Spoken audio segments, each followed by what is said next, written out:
brought to you by Baidyanath कब्जहर, पाचन को बेहतर बनाए। लेफ्टिनेंट जनरल अनिल चौहान, उत्तम युद्ध सेवा मेडल, अति विशिष्ट सेवा मेडल, सेना मेडल, विशिष्ट सेवा मेडल, सेवानिवृत्त।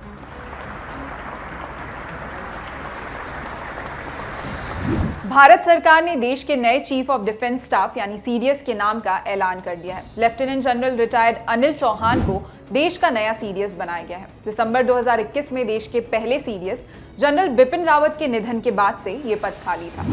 सेना में अपने 40 साल के करियर में लेफ्टिनेंट जनरल अनिल चौहान ने कई महत्वपूर्ण जिम्मेदारियां निभाई हैं। वो जम्मू कश्मीर और उत्तर पूर्व में काउंटर इमरजेंसी ऑपरेशंस के अपने अनुभव के लिए जाने जाते हैं।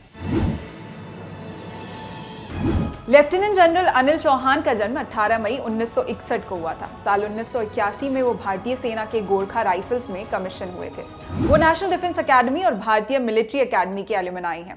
मेजर जनरल की रैंक पर रहते हुए लेफ्टिनेंट जनरल अनिल चौहान उत्तरी कमान में बारामुल्ला सेक्टर में इन्फेंट्री डिवीजन के कमांडर रहे। वो नॉर्थ ईस्ट में 3 कोर के कमांडर रहे। सितंबर 2019 में वो पूर्वी कमान के general officer commanding in chief बनाए गए। मई 2021 में रिटायर होते तक वो इसी पोस्ट पर रहे। पूर्वी कमान में उन्होंने लेफ्टिनेंट जनरल मनोज मुकुंद नरवणे की जगह ली थी, जो आगे चलकर सेनाध्यक्ष बने। बतौर कमांडर काम करने के अलावा उन्होंने सेना के कई और महत्वपूर्ण पदों पर काम किया। कुछ वक्त के लिए मिलिट्री ऑपरेशंस के डायरेक्टर जनरल की जिम्मेदारी भी उनके पास रही। इससे पहले उन्होंने यूनाइटेड नेशंस मिशंस के तहत अंगोला में अपनी सेवाएं दी। लेफ्टिनेंट जनरल चौहान 31 मई 2021 को सेवानिवृत्त हुए। रिटायरमेंट के बाद भी उन्होंने राष्ट्रीय सुरक्षा और कूटनीति से जुड़े मामलों में सेना के साथ काम किया।